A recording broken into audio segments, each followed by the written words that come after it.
why wouldn't you take the Kool-Aid, and I know you'll call it Kool-Aid, spaghetti monster, daddy in the sky. Why wouldn't you take that? Because it actually makes sense, more sense than this other view, and it's extraordinarily comforting and consoling. I don't know if it. I don't know if it really makes more sense to me. I'm really excited to talk with someone on the left, because it's hard to break in if you're associated with the right. Yeah, like two separate worlds, you know. I'll talk to just about anyone. I don't know exactly what specifically you wanted to discuss. I know it was vaguely around the issue of Israel-Palestine. Is there anything you wanted to specifically hit on? Yeah, you know, I just whatever topic you'd like, but I just have the vague sense that the difference between people on the left and people on the right is adherence to a worldview which would be theocentric as opposed to agnostic, atheistic. And I think that's I'm not sure if that's 100% true, but I would imagine there's a high correlation between being on the left and being agnostic, atheistic, and being on the right and being religious, let's say. I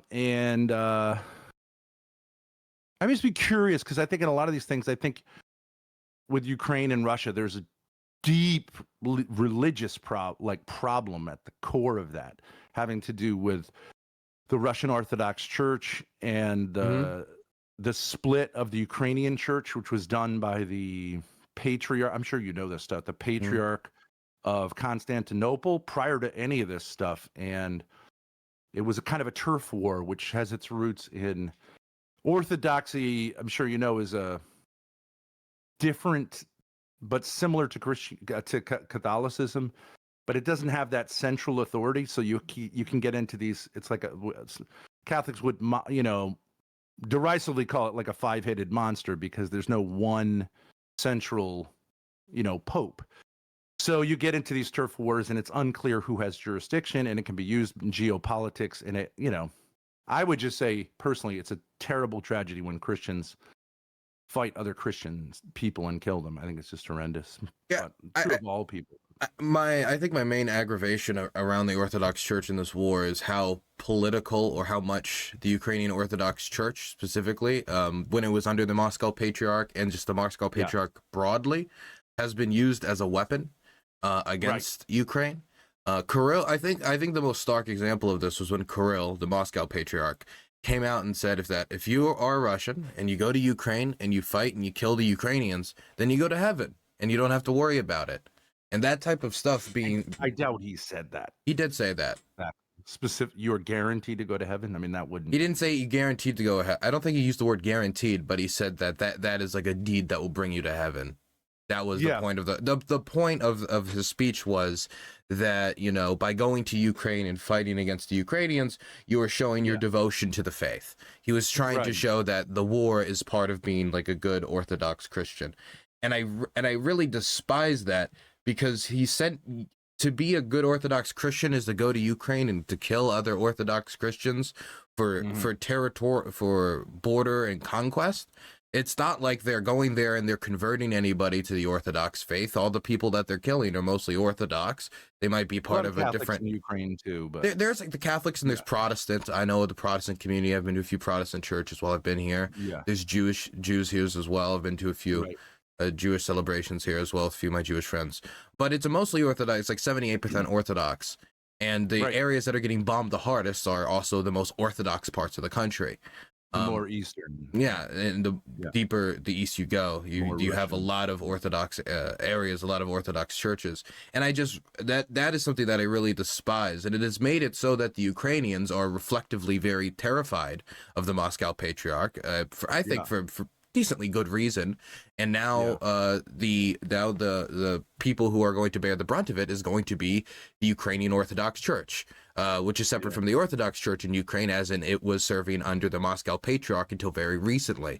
And many of its priests have been caught for collaboration, for harboring weapons, for which isn't that surprising, considering the Russians have been trying to use the Russian Orthodox Church as an extension for its intelligence apparatus for a very long time. Right. It was, I think it was a survival mechanism for the church, because Russia, as you know, was on paper or communism is on paper atheistic in its nature. Like Marx preached against religion per se. So I think as a survival mechanism, the Russian church, whatever, subordinated itself to the communist powers, which weakened its spiritual mission. And right, so like this is a perennial problem in the church, and it's an argument that you can make. I get into these arguments. I'm sure you're aware Catholics and Orthodox have been at schism, a stupid schism, since like 1054. But it has real consequences, because there is a certain strength in having a worldwide church that you lose when you get into what they call autocephalous churches, like that have their own head, because they often get subordinated to the governmental authorities. And so sometimes, sometimes breaking away, which we, from a religious perspective, we would see as schism. They see also the Catholic Church as schismatic, but it has real life, consequences. And sometimes some things that people like, who cares, right? Like, who cares in 1054, whatever, but it has real life consequences, and often ends in bloodshed. Same in Israel and Palestine. A lot of bad theology, I think, has gotten Christians here in America and some Jews here in America to support something that I think has nothing to do with Christianity or Judaism, but it becomes a mixture of a political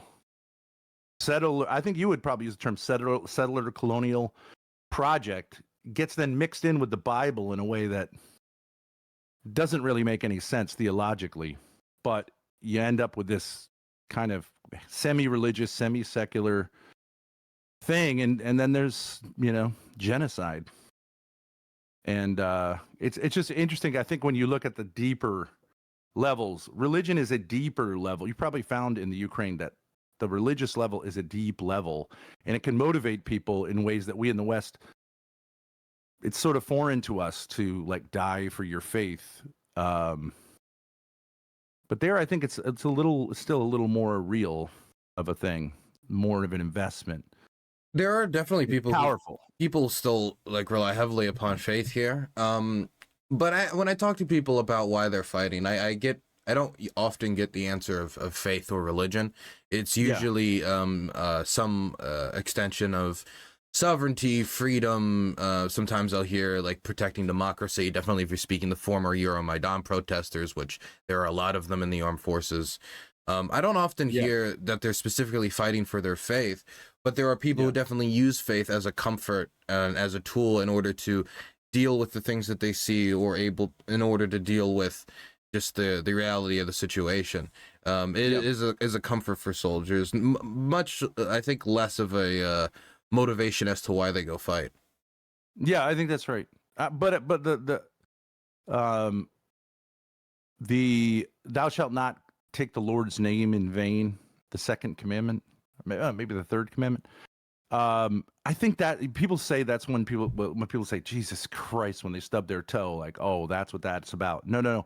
It's about the use of religious language and ideas for something that's not worthy of it. And it often ends up being political or financial or, something that God, I don't think Christianity could endorse.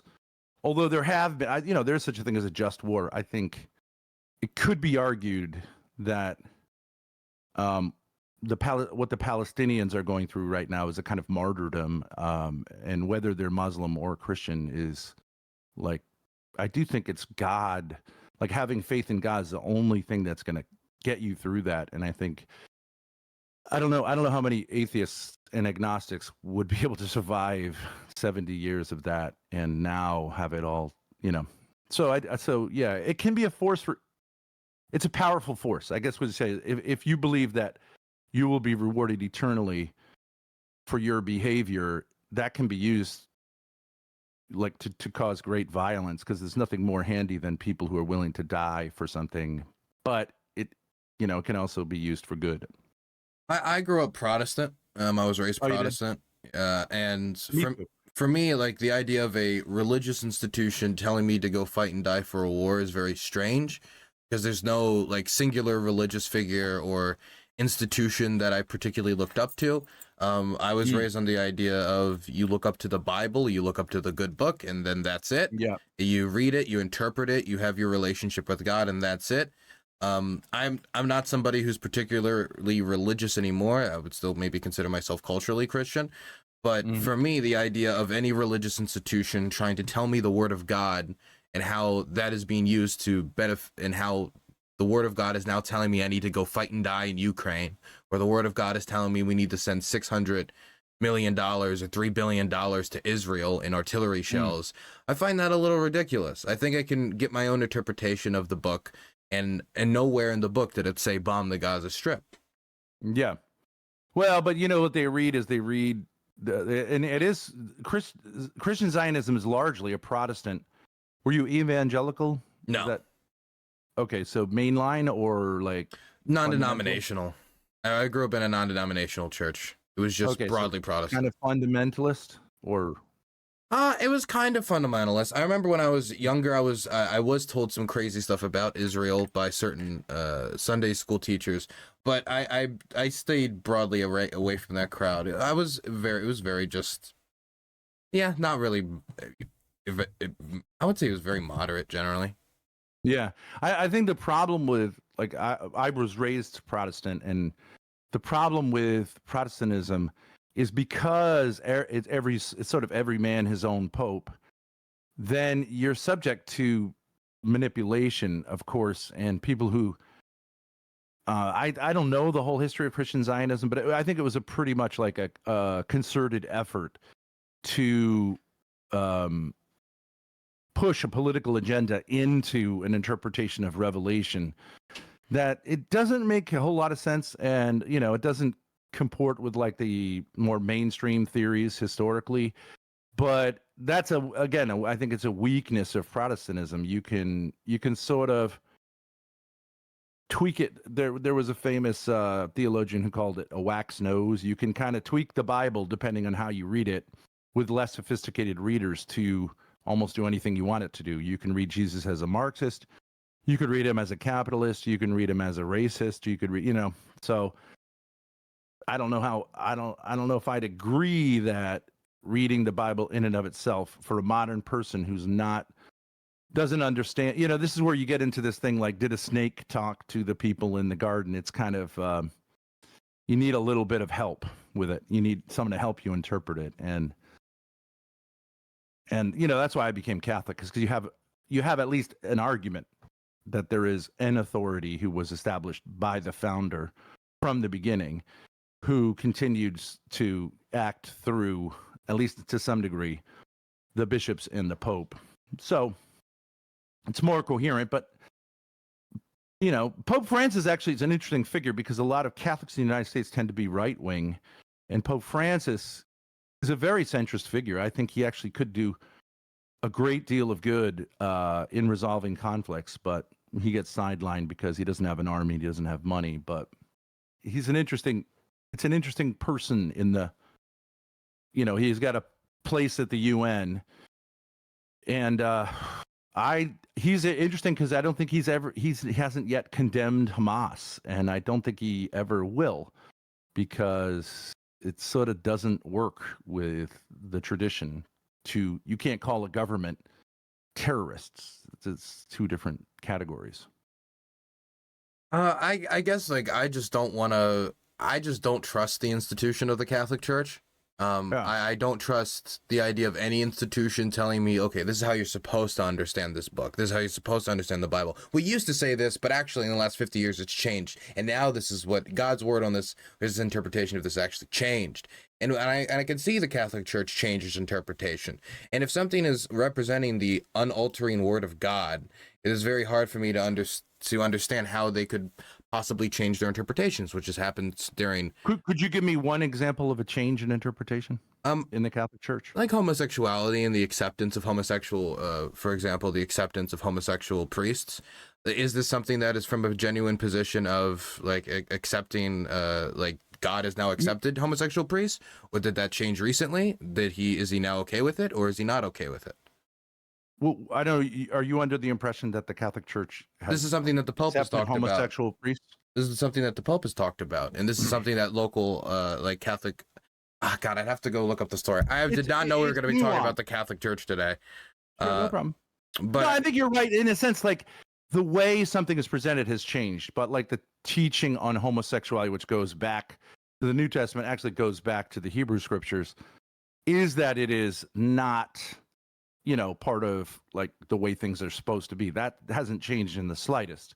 But the approach that, say, a priest would take, or would be different. But I don't think that's changed. I don't think that's going to. I mean, I know it's never going to change, but so if you say that something like, for example, suicide, it used to be. I know this because I had this was an issue when I was teaching. There was a kid who committed suicide. It used to be that someone who commits suicide couldn't be buried in a Catholic cemetery. And it wasn't that they were condemning them to hell, but it was a discouragement because suicide can be something which, you can whitewash too much. It's not good to put that in the minds of young people as like an okay thing to do. But more recently, the church has softened her position disciplinarily and said, yes, you can, but we don't want to have sermons which seem to encourage that as like morally good. So the teaching on suicide, of course, is consistent that it's, a terrible thing to take your own life. I don't think actually anyone really disagrees with that, but there's been a softening of the sort of societal punishment of, the shame on that. So I actually think that, you would think that it would be inconsistent, but it's been remarkably consistent. The Catholic Church has been remarkably consistent. It's one of its glories is that really it's never changed. What about the Pope Francis's recent statements about including trans people in Catholic practices?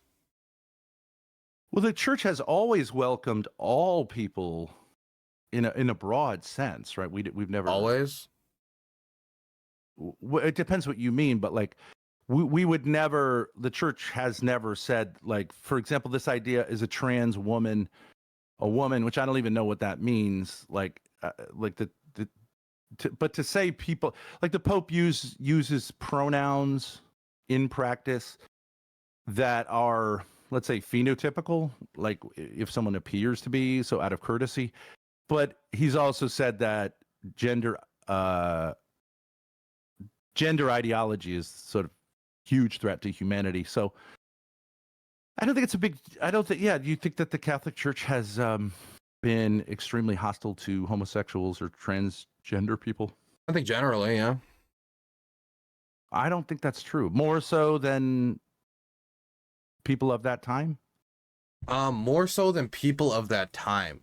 Well, I guess for me I don't know if that was the standard I would apply. If somebody is representing the Word of God, the institution of God, I would imagine that it would be timeless, the values that are taught by God, right? Yeah. The core values, but how you sort of approach a problem may change with time. It doesn't mean so for example, I'm opposed. I don't think drugs are good and I don't think marijuana is good. But when I was a teacher back in the 90s and the aughts, we changed the policy from punitive, no drugs, no tolerance, to therapeutic. That doesn't mean you're endorsing marijuana use, but, there may be more appropriate ways to deal with things as something becomes different. But anyway, you could call that a change. I mean, a lot of Catholics agree that Pope Francis is changing the teaching of the church because he's more leaning into the sort of welcoming part of Christianity. And the thing is, I like that. I like him to be more welcoming. It's just I also noticed that these are changes, and if there was a different pope, then I doubt that some of these changes would be happening. If we had a much more conservative pope, then these changes wouldn't be happening. And that means the representatives of God, depending upon who was pope, would be changing how they interpreted and interacted with the Christian doctrine and how they treated others. Yeah, the discipline. In other words, like what isn't allowed or, those kind of minor aspects will change, and there will be popes who will be more sort of pulling back from being more countercultural and saying like we got to be careful about, say, relativism, which is a huge threat to, you know, Catholicism, because of a certain time frame, or you know, emphasizing, say, that communism is not compatible. Will change, but I think it. I think there's a remarkable continuity, but you could say that's just acrobatics or apologetics. You know, people can say that's just coping, but I would say probably the biggest one you could possibly say of the church is slavery, where slavery was tolerated in the early centuries of Christianity, no doubt about it, and it is now, you know, just like humanity has said, like slavery is not tolerable. But see, that confuses me, because like, if I was God, and I'm not God, and I can't understand God, but if I was to create a set of rules, right, I feel like, you know, I'd make it pretty clear my position on slavery, right? I feel like this is and it feels like the Bible, you know, it does give instructions on how to treat your slaves in the Old Testament. So it does give some like doctrine, it gives some teaching around the issue of slavery, and that teaching was not slavery is bad, it was this is how you be a good slave owner. And it seems like the church is... Well, it also was there in the Old Testament. You must be familiar with the story of Moses. Was a story of people being liberated from slavery. So while it wasn't like a moral teaching, obviously there was an emphasis on freedom. Yeah, for the Jews, for God's chosen people. Yeah, well, and if those were his people, then he liberates his people. And of course, many of the abolitionists drew on the story of Moses, and also enslaved blacks drew on, you know, the inspiration of Moses, let my people go. There's a lot of, you know, songs. So to say that the Old Testament was, but even the slave, even where there was slavery, it was generally more humanitarian than the other, you know, regions around it. So it was like a sort of gentle slavery. But we would explain that as what's called the divine pedagogy, that God works through history, not once and for all just drops a bunch of everything on us, but that we grow together with him. And that, so this idea that God would, if you were God, you would just drop it all at once, but you know, that's... So he was kind of like, he was releasing like demo reels of his anti-slavery values, God's anti-slavery values. Yeah, we would call it like foretastes, and like that we couldn't handle the fullness of a relationship with him until the fullness of time, that we had alienated ourselves through original sin, and that he was always sort of pulling us back, but that he would allow us to be like rebellious children, allow us to be like, well, I can't do that all at once. So, for example, divorce was tolerated in the Old Testament, and our Lord came and said, no more of that. This is the way it was supposed to be at the beginning, and now we're going to reinstitute it, and I'm going to give you the graces to live that out. It's it's a sort of a process. I mean, if we think of God as the Father, and we are his children or his people, then we walk with him and we learn. And I think that's a nice Father. But I guess some people could say, well, you know, you have to tell us it all at once or I won't believe in anything. I don't. I guess it's just, if any book or any teaching was trying to tell people about their position on slavery, and in the book it included instructions on how to treat your slaves, I think that seems like an implicit endorsement, at least on the existence of this institution. Toleration, yes. At least the toleration of slavery. At a time when slavery was its most brutal in the ancient world. Yeah, I mean, I don't know if Semitics, I don't know the history of it. I know that Asian, you know, the Asian slave trade from Africa, I think was the low point of slavery worldwide. But I guess I don't understand why, like, did that change? Did those rules that God like wanted us to follow, did those like just change with time and say, oh, well, actually at the time slavery was okay, but now it's different. Now slavery's while we were tolerating slavery before, now we no longer tolerate slavery. Why not just not tolerate slavery from the beginning if it's the, you know, word of God? Right. If it's totally immoral, I think slavery is something that's tolerated like divorce, because at the time, I mean, you can make, I think this is a left-wing argument that you could make the argument, I know this was made, that the Irish indentured servants in the Northeast here where I am had a rougher life than the slaves in the South, because if they lost an arm, they just had no sort of, you know. So I don't know that slavery itself, it was so like solving the problem of slavery in 1865 in the United States didn't exactly solve the economic problems of blacks. As you know, Reconstruction, they were slave, but they were herded into. Many people wanted them to be sent to Africa. Millions of people died in the camps that they corralled blacks into. The North corralled blacks into, which were a lot like concentration camps. And you know, so I don't know that I think that, like, you know, everything war is tolerated and war is terrible, but there are times, I think we would say, when violence is a proper response to a situation. Yeah, but I wouldn't. I don't know if there's ever, like, I don't think slavery is ever a proper response to anything, though. Well, you could make an argument that like a modern wage slave is, in some ways, a slave. At least he got a day off a week, and he was guaranteed housing. I mean, there are people today who I understand.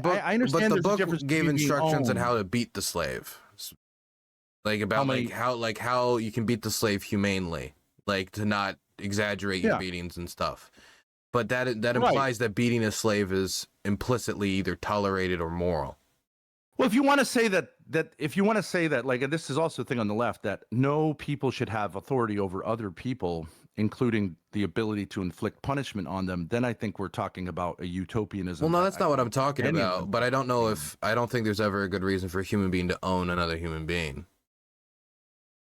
Yeah, I mean, I think it was a system that at one point, I'm not going to say I don't know philosophically. It's like the death penalty. The Pope has said, and the Catholic Church generally says, today we should not employ the death penalty. Was the death penalty at some point necessary because of the lack of, jails and things like that? I think so.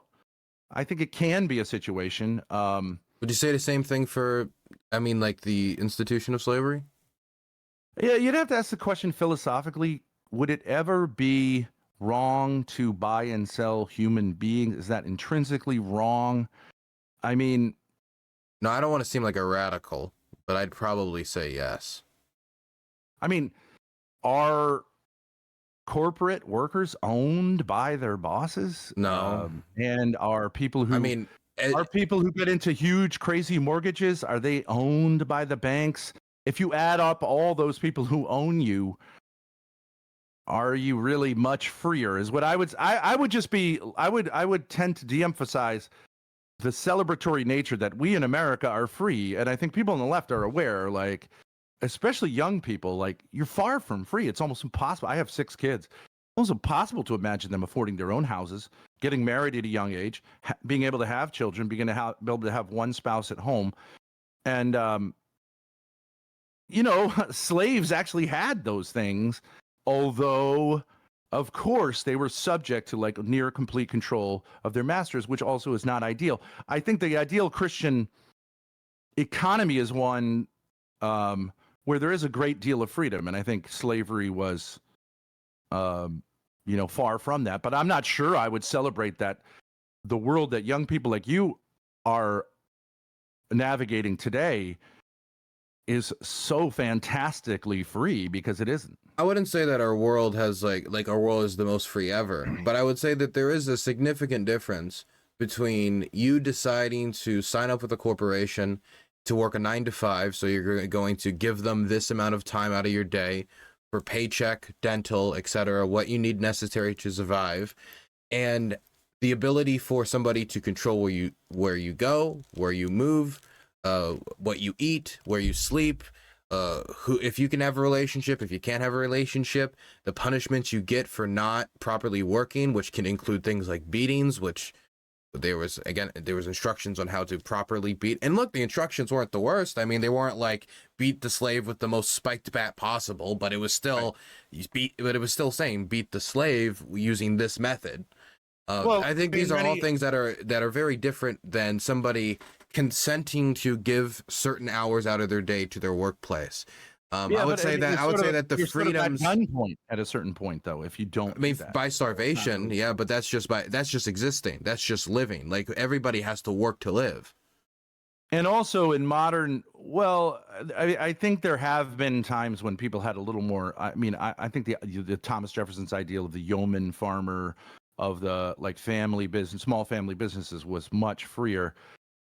But I mean, I worked for Airbnb, and that's not even an employer, but like they force you to adhere to, like, they controlled your thinking. You couldn't disagree about this, that, and the other thing.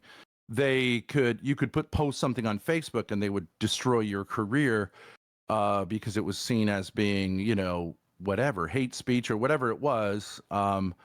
And I don't know. I mean, I don't know how many people you're in media. I don't know how many people in media are allowed to say, like, maybe I question the Zionist project. So in mainstream media anyways. And I don't know, so I mean, I think human society always has this problem of freedom and, authoritarianism. And I'm not going to argue that we should reinstate slavery, but I'm just saying that there are ways in which, just like colonialism, we could say, oh yeah, we finished with colonialism. I mean, there's colonialism going on all the time. It's just going on in more subversive ways. And I think that's maybe just the human condition at some point, in some way. It just, for me, if there was going to be like a word of God in a book, right? I'll be honest, I'm not extremely religious. I have a lot of questions. Just my, my time in this country has given me questions. My time in just on earth has given me questions. But if there's a book of God's word, I would imagine that these lessons would be timeless and they would not be bound. And I think one of the best pieces of evidence that God would exist would be the fact that these lessons and the instructions in said book are not bound to the decades and time that it was made. For example, Muslims always talk about like the magical science of the Quran, how like, wow, how did the Quran know that people were made of water without the scientific knowledge? Oh, that proves the divine revelation and stuff like that can be pointed to. And if there's instructions that are not timeless, like how to beat your slave, that makes me feel more doubtful of the. Well, let me ask you a question about that, because of course religion is not a book of rules. It's not really a book of rules. That's a secondary part of it. It's an invitation to a relationship of joy at creation, and it's as calming. But if you want to talk about that, obviously as Christians, we would say the words of our Lord are those things that you're looking for. And I have yet to hear anyone critique the teachings of Jesus Christ. The teachings of Jesus. I mean, yeah. Name one teaching of Jesus. Turn the other cheek. That wouldn't be a good idea in the Middle East right now. That's outdated. I don't think so. Forgive, be merciful. I don't think so. There are certainly teachings in the Bible that I think are useful for people. I just, if there was a book that was God's word, right? And the Bible, from what I know about its creation, was not one person sitting down writing all of the stuff. It was multiple people writing down different sections of the Bible, collecting it from different parts of the region, and then this becomes the word of God, or this becomes the teachings of the religion. And it's hard for me to imagine. The church decides on those books being the canon. Is the historical, right? Yeah, and just leaders of the church. There's so many different, and it just, they bring all these different these sections together to make the Bible. And for me, if there was a way to, how do I know that all these different sections of the Bible which one is the one that actually represents the lessons and teachings of God, and which one is somebody entering their own values in place of God's teachings. Because you could say maybe the church made a mistake by putting this book in, but the other ones were good. How? Yeah, that would be my question, because so for a Catholic or Orthodox or many Protestants, so we would say it's the bishops who Jesus put in place to make those decisions, who made those decisions, and the whole process was inspired by the Holy Spirit. Okay, can I ask you a question? Because I've gotten like 7 DMs during our conversation. Why do people keep telling me to ask you about your daughter? This is actually really interesting too. This is something that happened to me from being on the right, and it also got into a family issue, but I think it's an interesting thing that happens on the right that maybe folks on the left don't see, because a lot of times folks see people on the right as being sort of like, oh yeah, you got the masculine man, the submissive woman, the kids, and you just sit there on your laurels. And it can be a kind of torture chamber to be on the right, because there's a Puritanism, especially online. So you see me here, I'm talking with you.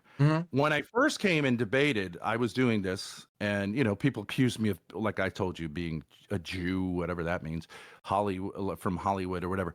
But then when my daughter came on, who was at the time 19 and a lovely young lady, they immediately started saying that I was exploiting her. And I said, well, she's a lovely young woman. She's not a child. She's here because she wants to be.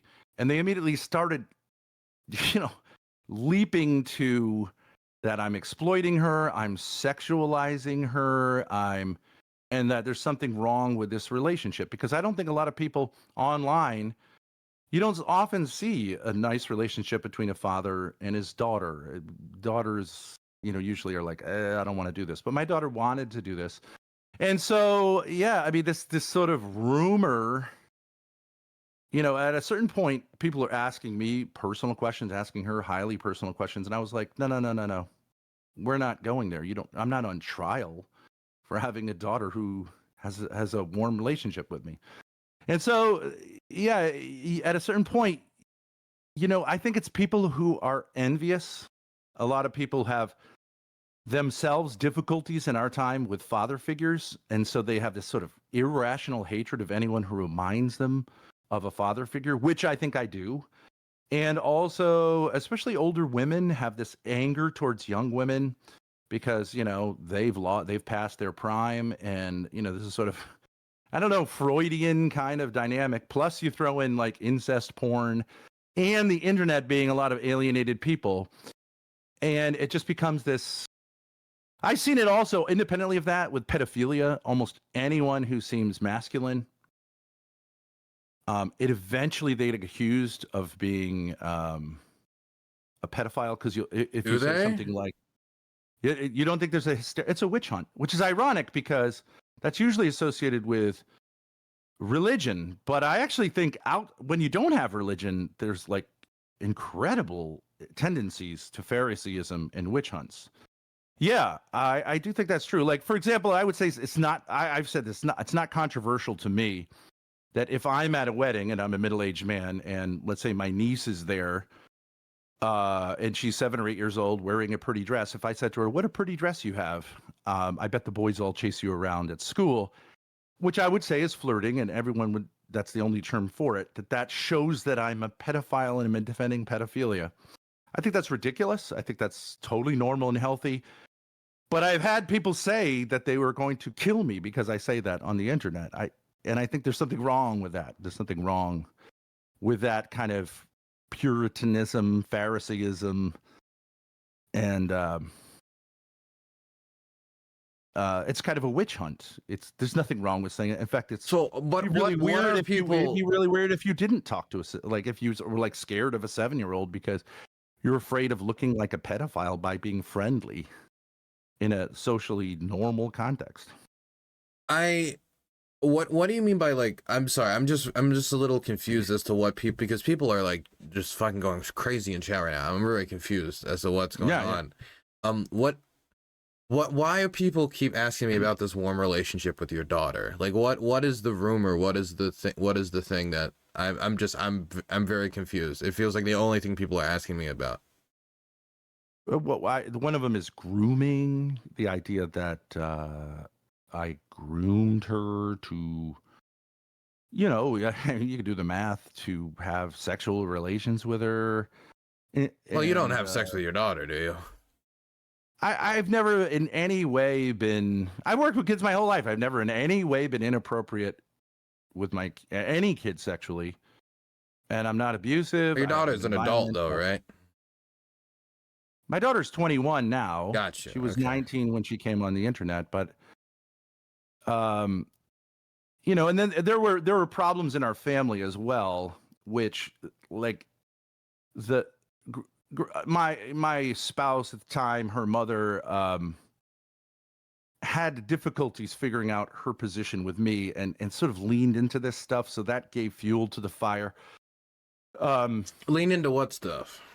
I think what happened is there was a resentment. It happens, the old Snow White story. It happens a lot in families that the mother feels threatened by the daughter as she becomes a young woman, and if you're really immature, this can be a crisis for you, and you can, seek to play the victim. And women often do play the victim and blame men. That's a very common thing. And I think so I think that sort of happened. It was sort of one of these things where there were insinuations, and where she should have, spoken the truth. She refused to. And then so that people said, well, I know what's going on here. And also, I think there's a line, like, I don't really think that like people would say, well, when's the last time you had sex? And I would say, none of your business. Well, yeah, I don't need to know. I don't tell people whether I'm vaccinated or not. It's none of your business. They want to know how much money I have. It's none of your business. And then, of course, they will say, oh, I know what that means, right? And that's actually a sin, and it is also immoral. It's not illegal to jump to conclusions, but if you publish them on the internet, that can be libel. But we all know on the internet it's very hard to prosecute. I've been able to do it once with someone who, because I said, okay, go ahead and say these allegations and I'll respond to them. Then he lost that debate, and then published a death threat, and also said he was going to kidnap my daughter and her mother publicly. And, I did bring the police into that, and I think I have every right to. But, there's a kind of sense that the internet, the rules of society don't apply to the internet. So you can say crazy, crazy things. And, I don't think we figured out where the lines are there. So it's a rumor mill, right? I mean, got you. So you've been around. I don't know if. Got you. So like all these people like saying you like have a sexual relationship with your daughter is like all that's just made up. Yeah, I just told you. See, but you can keep. I'm not saying that you're doing this, but you could keep asking me that. I said, no, I'm just confused. Any of my kids inappropriately, nor have any of my kids touched me inappropriately. Okay. And but it's an interesting family dynamic that came out unintentionally. But at a certain point, I do think family dynamics, kind of emerge when you're a streamer. I imagine you're a single guy, so you don't have this problem. But, if you're you see this all the time with streamers. They bring their significant other into it. People start saying, this, that, or the other thing. But yeah, I do think one of the problems that in the West we've rejected the father is that we make life very hard for fathers and for men. Because, I think it's sort of part of that rejection is, makes its way into families. And you see it a lot in the black community. It's very hard to be a black man, because the culture makes it very hard to. There are many great black fathers, but they don't always get boosted, and if they make a mistake, it's very easy for them to get tossed out and assumed that they're no good. It's a common thing. And I'm not saying they all are good, but that's a right-wing take that I think is true, that I think if there were stronger fathers in the Black community, that you would have a lot more success and a lot less problems. I don't really think that's very controversial, but money isn't, I think on the left, that the idea tends to be, we just need more money and more programs. And I think that may be part of it, but I do think you have a, weakened family structure is problematic. I don't know how much. It's so hard to figure out how much of any like minority groups like plight, whether it comes with economic disparity or discrimination or anything, comes from which dynamic, and how much of it comes from like lack of generational wealth. If finding the exact percentages, the exact amount is very difficult. Yeah. And when it talks about like fathers not being available in the home, a lot of times it's a problem of fathers being unable to sustain households, mothers being unable to sustain households, which can come from, a lack of education, a lack of work training skills, job training opportunities, job opportunities. Communities slowly rot out to the point that supporting a child in there, even if you want to, it almost feels like a losing fight. Like raising a kid on the south side of Chicago, sounds like a losing fight from the get-go. And once it sounds like a losing fight, people treat it like a losing fight. Right. You get used to it. Right. Like the Israel-Palestine thing. I think largely in the West, until the Hamas attacks, we just said, it's just, what are you going to do? Right. It's just like Destiny, the streamer. I'm familiar. Yeah. I just saw a tweet of him where he was saying, like, I think this is going to be resolved by genocide, and I pick the Israelis. I'd rather have the Palestinians genocided than the Israelis. I mean, that's a horrible thing, I think, for a human being to say, even though he wasn't. Does he believe that? Well, I mean, I do think a lot of people say the only way this is there's going to be peace here. I find that hard to believe that Destiny would really believe that the Israelis should genocide all the Palestinians. No, but I think his argument would be that the Palestinians should be resettled in neighboring Arab countries, which is the literal definition of ethnic cleansing. But because I think the Arab countries aren't going to take them for a variety of reasons. I think he's saying like, well, I think this is just going to go this way. I mean, of course, I remember I disagreed with Destiny on a UN vote recently, and we went back and forth on Twitter, but we had a exchange on Twitter about it. But as far as I know, he is against continued settlement expansion and believes in a two-state solution. If you believe in a two-state solution, I don't know how you could believe in ethnic cleansing, because I would assume that two-state solution would include Gaza.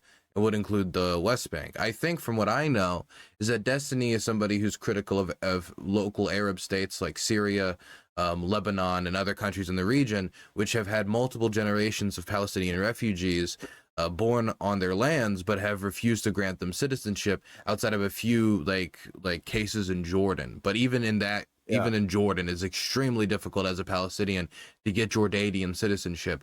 Creating a stateless people. Palestinians make up 1/3 of the world's stateless population. As far as I know, that is generally Destiny's position. If Destiny is in favor of just like straight up wiping out the Gaza Strip, pushing off all the Palestinians, I mean, that's an endorsement of ethnic cleansing. That would be horrible. I find it hard to believe that Destiny would endorse such a thing. That's all. Just from what I've heard from him so far. Well, he kind of goes all over the place, and I'm not going to say I sit there and watch Destiny streams for 6 or 7 hours a day, but I do think takes maybe he's kidding around. I'm not sure you should be kidding around about ethnic cleansing or genocide if you're attempting to be serious, but you could see the logic of it. Like the logic of genocide is a logic. Sometimes you sort of lose faith that there's any solution other than eliminating one group of people or another group of people. Of course, as normal human beings, we would say like that's an incredibly despairing position. I think he was taking that, sort of half jokingly. But I think he thinks that if the Gazans could be pushed into Egypt and assimilated into Egyptian society, that he would be in favor of that. And I can see the logic. The Gaza solution is a terrible solution. A concentration camp. I mean, endless concentration camp. I mean, no frame of reference for destiny believing that. But I think it would be a terrible solution. I think it would be a terrible. He said that the Gazans should all leave. It's intuitive.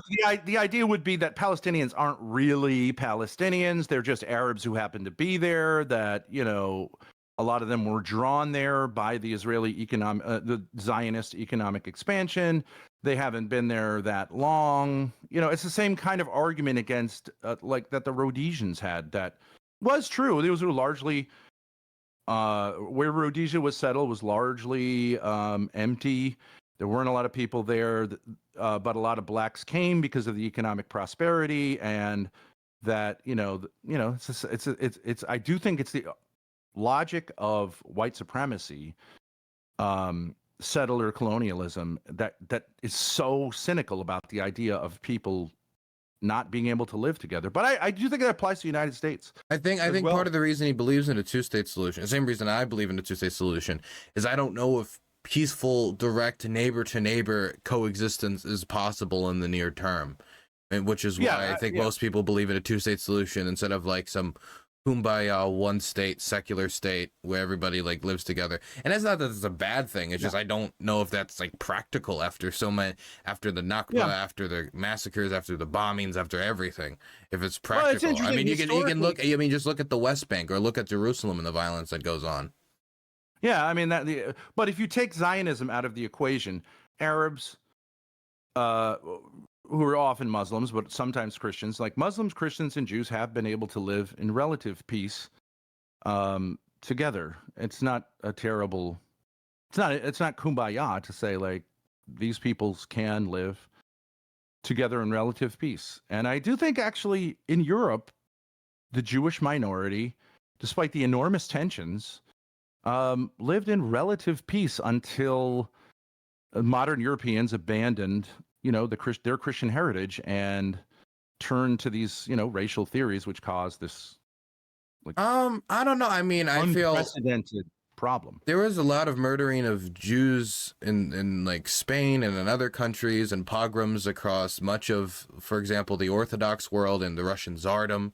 Very religious country. I mean, the Russians and the Russian nationalist authors at the time believed that Russia was really one of the only true Christian societies pushing it back against the Western Enlightenment degenerate West and the Russian idea. And they were also the ones who were particularly the most violent at the time in Europe towards the Jews and pogroms and stuff. I don't really think the Christians, whether they're Christians or not, has an impact on the anti-Semitism, definitely at that age. I mean, anti-Semitism. So you wouldn't say the introduction of Christianity historically brought peace in a barbarous, like bloodthirsty. I mean, I think that's one of the problems of the left. It's true. It was a revolution. It wasn't perfect. It didn't create a utopia, but it's the only movement in history which has made, I mean, the barbarism, the constant conflicts were largely quelled, and you had, Pax Christiana, you had a relatively peaceful and at least the ideals of Christian society are pretty hard to beat, and we don't always live up to them, but I don't know that secularism has proven itself to be superior. It's been a bloodbath, right? The 20th century has been a bloodbath. It stands out like night and day from the previous centuries when we turned away from God and turned to our own personal utopias, and it's just unbelievable, the history. Well, I mean, in my opinion, I think there is a difference between like a bunch of nation states or a bunch of people of the same belief, of the same background, who believe in the same religious interpretation, living with each other, and what a secular society would do, which is saying everybody can live with each other of any different varying religions and faiths, and the state will not favor any religion or faith and will allow people to practice freely. The difference here is obviously if everybody agrees on religion and faith, then there's not going to be as much tension. There's not going to be as much problems between communities when it comes to religion and faith. There's still going to be some issues, but it's not going to be as plentiful. But the Christians still found a way. The Russians still found a way with the Orthodox Church and their view of they're the true Christians of the Orthodox world. The Catholics, the Protestants. So they still found a way to fight over things like that or other things outside of faith. But I would say secular societies have been generally more respecting of people's religious of different religious varieties, and have created more prosperous The societies Soviet overall. Union? The Soviet Union? The National Socialists? The National Social, you would call the National Socialists a secular? Absolutely. It was a rejection of Christianity and a return to sort of paganism. Is that what secularism is? It's a return to, I didn't know secularism was a return to secularism, as far as I'm aware, because I'm a secular humanist, right? That's what I would call myself. But as far as I was always aware, secularism is when the state does not favor a religion and says that we're going to treat the religions equally and not favor one when it comes to legislation and how we rule. I don't think that Nazi Germany would be exactly a paradigm of like secular humanist values. Well, it's interesting because like I saw you with it's tricky when Andrew, I didn't totally agree with his thing, Andrew Wilson's thing with Matt Dillahunty, and but there is this kind of way in which like it's very hard to define humanism or secularism or something like feminism. It depends what you mean by it. But generally speaking, it comes from the word secula, which would be in Latin the world, right? Like a turning from the spiritual to the world. And like, I think I heard you say something like, well, isn't science a better guide to human society than some book that was written or whatever, some book that some people proposed as whatever. Okay. So, well, no, my problem was that Andrew seemed to be responding to Matt Dillahunty by saying, what do you base any of your stuff off of? You're basing it off of nothing. You're basing it off of nothing. I was like, I don't think that like scientific testing and looking at the physical world and having peer review in order to try to get a better understanding is nothing. If I was able to scientifically prove that humans descended from like apes, or descended from this or descended from that or whatever, then I have something that I'm basing my interpretation off of. Right, but if you want to say then what do we do? If you were to take Darwinism, which has been disproven as a theory, but leave that aside, let's just say we all accept Darwinism. Wait, when you say Darwinism, do you mean like evolution? Like evolution has been disproven? Darwinism with genetic mutation as its mechanism for how species evolve over time has been disproven, but let's just say it hasn't. Okay, it's compatible. Catholics can. Okay, I just want to make sure we both clarify that evolution as a concept has not been disproven scientifically. I mean, evolution can mean different things, like the idea that like light-skinned people moved out of Africa, and that there's genetic process by which lighter skin was favored. I mean, no one's going to argue with that, right? Well, no, but I'm talking like, at one point it was a fish, and the fish grew legs, fish became giraffe, like evolution. Yeah, microevolution, even within species, the whole like this bird evolved a longer beak, or we have evidence of that. We have direct evidence of that from. That's called microevolution. Yeah, there's no doubt about it. Yeah, no doubt about it. But to extrapolate and say that like, a cat became a dog is actually has through genetic mutation is completely at a dead end. That does not. I don't know if anybody ever said a cat became a dog, but it is true that like different animals descended from, other animals, and they evolved into different animals. Well, that's what you say, but different types of cats. That's what most of the scientific community says. Actually, the evolutionary biology, I just invite you to look at that. It's a problem. I'm not saying that they've run into an impasse, because the idea of these genetic mutations taking place that could make a leap from one species to another is untenable, which doesn't mean it's disproven. What do you mean, like make a leap? Because there's not like at one point there was a cat and the next day like it gave birth to a dog. No, I don't think anybody makes that claim. But I think the claim is that over multiple generations and small mutations and a bunch of micro evolution, which we both are acknowledging is possible, is that through a bunch of microevolutions, it becomes a macroevolution. Like if my nose becomes a little bit longer, or my my fingers become a little bit longer for whatever reason because of humans, it's beneficial for us. Then through time, through thousands upon thousands of years, thousands upon thousands of generations of little Burnses, right? Dylan Burns, little Burnses in the future, we're going to have a macro evolution of humans looking very different in the future. Well, if you look at it specifically, so you having, let's say I'm tall, right? And people of my area generally tend to be tall. I'm mostly from Western Norway. Why were we favored? I don't know. But let's say light skin is favored. But that's a genetic variation within the human genome, right? That's not a mutation. There are lighter and darker skinned people in Africa, and you can see that over time, lighter skin is favored. But that's not the mechanism proposed by neo-Darwinism.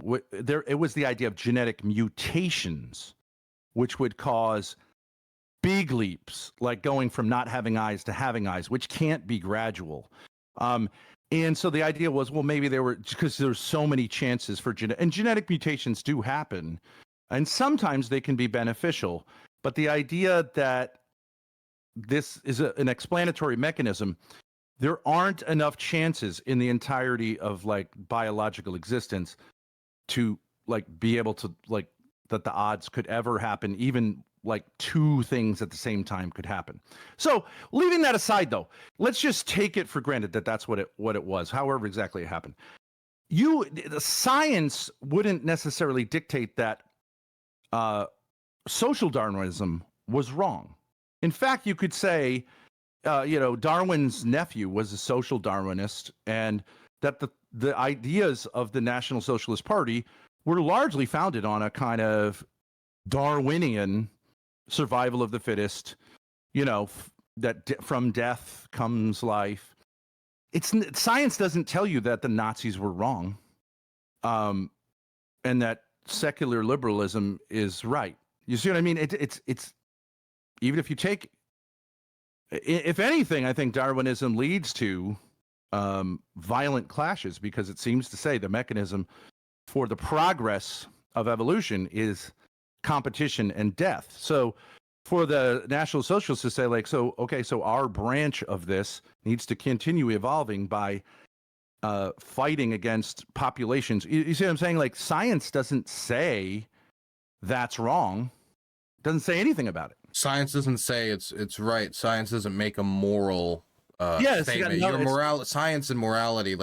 I can believe in all the correct science, or we could all both believe in all the correct science and have completely different moral interpretations of it. Right. It doesn't give you anything. But I mean, certain things, for example, the discovery of the conception of a sperm. But I will say that science does inform my morality. For example, science has shown that homosexuality is not something that has only been demonstrated in human beings. It's been demonstrated in other mammals as well, of different variations. And showing that it's also in nature does give some inclination or some evidence towards the fact that the gays aren't faking it for fun. That's a tricky one, because I don't think that nature generally. I mean, obviously, biologically, if you understand the reproductive system, homosexuality sort of doesn't make sense scientifically, right? You're not going to reproduce if it's the reproductive system. Homosexuality and the idea of genetics that we've discovered seems to argue against the idea that it would be passed down, because you would have to say reproductively it would be a homosexual gene would be counterproductive, right? So it's complicated. Well, I mean, there's other explanations outside of the gay gene. A lot of scientists propose that during the gestation period, while a mother is pregnant with a child, that the hormones that they're exposed to within the body could be something that affects the sexuality of the child when they come out. Sure. And one of the things that people point to is the fact that twins that are born by the same mother are more likely to both be homosexual. Yeah. If one is homosexual, they're likely to be both homosexual. More likely than random. Yeah, sure. So you could have something like a genetic predisposition, but it's like saying rape. There's rape genes. So if you're raped, you should abort the child because that's a rape gene that's being passed on. I think we would say it's much more complicated. Human behavior, especially sexual behavior, aggression. God, I hope I don't have the rape gene. That sounds terrible. Well, it would probably, I would imagine, be affiliated with high testosterone, right? I mean, and also predilection towards violence would be correlated somewhat with high testosterone. I think a lot of people in prison have an genetic or abnormality of an extra X chromosome, whatever that's called, which causes them to have higher testosterone, which would cause more aggression. So, yeah, there's something there, but I'm not sure that science endorses like the, secular homosexual agenda. It's a stretch.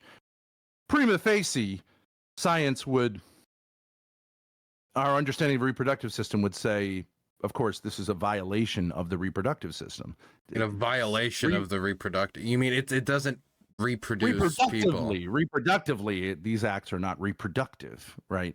Yeah. And also, like in the pro-life movement, you could say the church didn't have a clear teaching as to when life began, but we have definitively scientifically proven that human life begins at conception. So the idea of the whole, like, it's a clump of cells, maybe it's just whatever. It's a human life at conception. No one can argue that anymore. No, putting aside the fact on whether even if it was a choice of homosexuality would be like immoral, I do think that if we can prove that it is not a choice and that people are exposed to certain things even before their birth, or that they're unable to control, like by the time somebody, and even if it is something that is caused by their environment, I think it's probably a combination of both factors. Agreed. Like during that gestation period, and as well as like environmental factors that are completely out of the control of the person in question.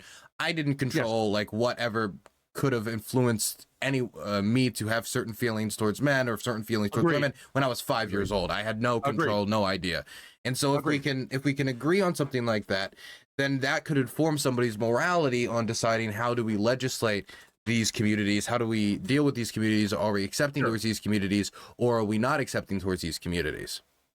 Yeah, but also you could say something like pedophilia also comes from those origins. It may be a combination of genetic and environmental factors, but we it's not clear. I think all those, who would choose to be a pedophile, right? Who had normal sexual inclinations. I think the same used to be true of homosexuality, largely still is. There's a lot of downsides to it. So I would agree these things happen, but then the question is, should we as a society champion them? Or transgenderism is another big one.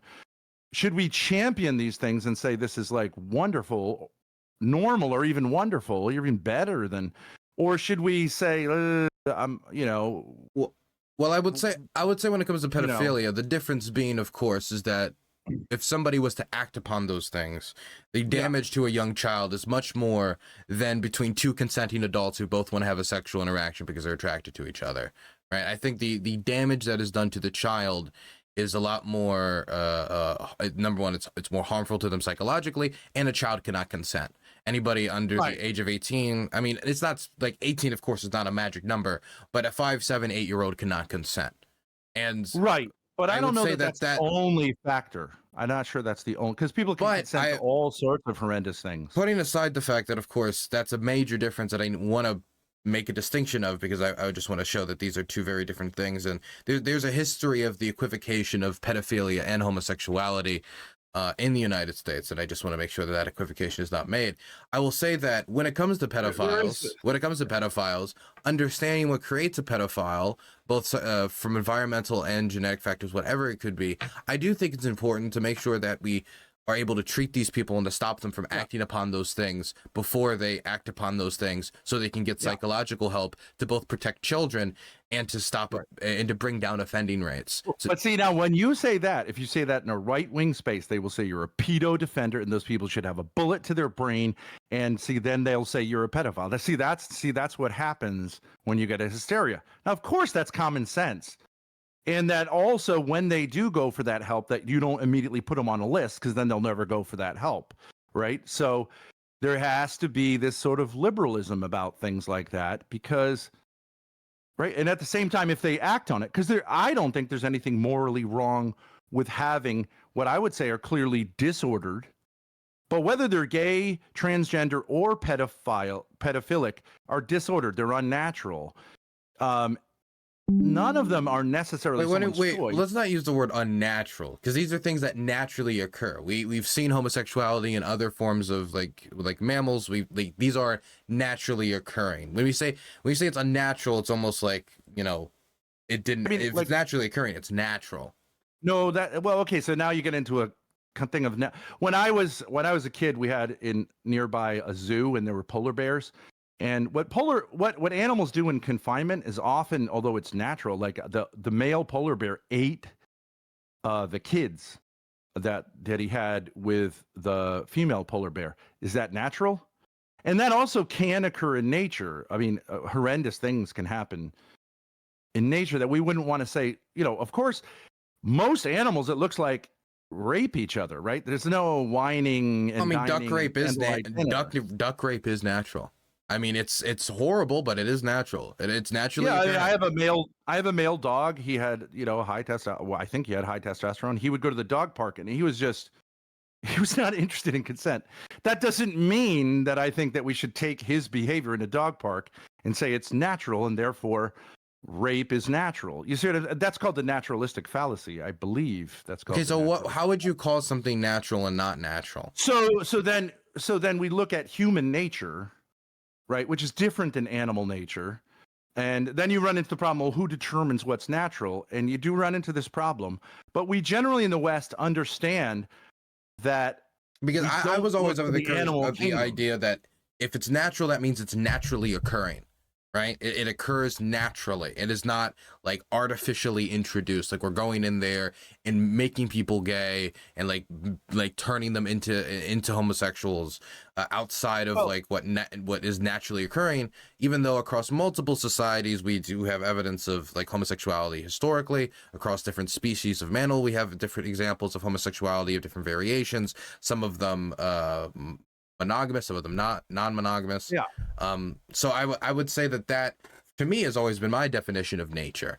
Is it's well, you run into occurring. a problem if the National Socialists would look at, like, you know, a very strong, what is it called, pride of lions, who would like push out another pride of lions who would starve to death and say, well, that's natural. The stronger beat out the weaker, establish dominance, and expand their territory. Natural. That is natural. That doesn't mean it's good. You can say something is natural and bad if you want to. For example, I think like getting diseases is natural. Like these are naturally occurring diseases. Like these are natural diseases. It's still bad, and you should do your best to counter that. Well, you have to run into a bigger problem here, which is like, where did bad things come from at all, right? Like, because we all would say there are things like diseases, pain, and suffering, and you run into a problem that whether you're religious or not, you're going to have a solution to, which is, where did things go wrong, and how is it that they went wrong? For Christians, we say that's, you know, the fall, original sin. Secular people will have to say something like the patriarchy. What I'd like to propose to you is that we all have a religion. If we take religion to mean an explanatory worldview. And while there are different versions of secularism, I think you probably represent a kind of mainstream Western secular, where it's at now, which is different than where it was before. I don't know. It sounds like you're not quite the most extreme. I think you would say, you know. I'm not. I mean, I would consider myself a secular humanist, a globalist. I think that that secularism that has been built in the West is something that should be protected. Yeah, and depending on what version of the West you're talking about, whether you're talking about, you know, Russia, is Russia part of the West? No. Is Eastern Europe part of the West? Is America the definition of like? I don't like the term the West. I use it because I don't like the term the West that much. The only reason I use it is because other people understand it, and I like to communicate with people the terminology they understand. Because the West is made up of conservatives, liberals. I don't know what you would say, the ruling elites, what their ideology that you hear on CNN. I don't know. There's just a mixture. It's hard to define that, but there is a kind of, I get it. A typical young person who finds them as liberal will usually have a certain set of values. And I would say that's effectively a religion. And religion has to answer three questions. Where did we come from? what should we do now to be happy, and where does this all go? Can I? And I actually don't think secularism offers a good solution. Where do we all go? I mean, where does it all go? What is this all for? What's the purpose? I think you probably would find your own purpose in life. I found my own purpose. I think everybody can find their own purpose. I think it's kind of like I don't know if you know, sandbox game. It's you kind of create your own purpose. You create your own meaning in the world. For a lot of people, that's an unsatisfactory answer, because people kind of want like a secret door, where it's like the purpose of life is to worship this God, or the purpose of life is to do this thing, and something bigger than you. I think that would that type of simplistic answer would be very nice. It'd be lovely if I had that type of answer for myself as well. If I could open a book and be like, oh my God, I've got everything figured out. I know what I'm doing with my life. There's a certain sense of security and comfort that it provides people. But I find the idea of, you know, creating your own meaning pretty beautiful. I like that. I like the idea of being able to. But that's obviously a cope. You would love to know that there is a meaning. Well, it depends. What if I you said yourself, it'd be comforting if it was good, but if I found the meaning, and the meaning of life was to exterminate this group of people, or if my meaning of life was to go out and struggle to death and create the greatest war. Like, what if I found out that meaning of life was just some awful, horrific, disgusting thing? Like, everybody, you can get it wrong. I mean, no. What if it's not getting it wrong? What if it's the meaning of life is just a horrible, horrible thing? Well, I mean, for example, you know, the Aztecs used to like sacrifice people and like chop off their heads or whatever the fuck, and like cut out their. What if we all die and you find out like, nah, they were right the whole time. You should have sacrificed 20 children, and you'd be going to heaven. Sorry. Yeah, I understand. Right, but that has like that's a little. I think it was a little more complicated than that, but I think there was a death cult there, and there have been groups of people who have pursued religions that are demonic, and I would say the National Socialists were, and at some points the Russian Soviet system was, and the Maoist system was as well. Demonic? Well, okay, I want to put it in secular terms. Destructive? I would say anti-theist. I could say that, like, I don't know if Nazi Germany would be anti-theist, because the Nazi Germans worked with churches all the time.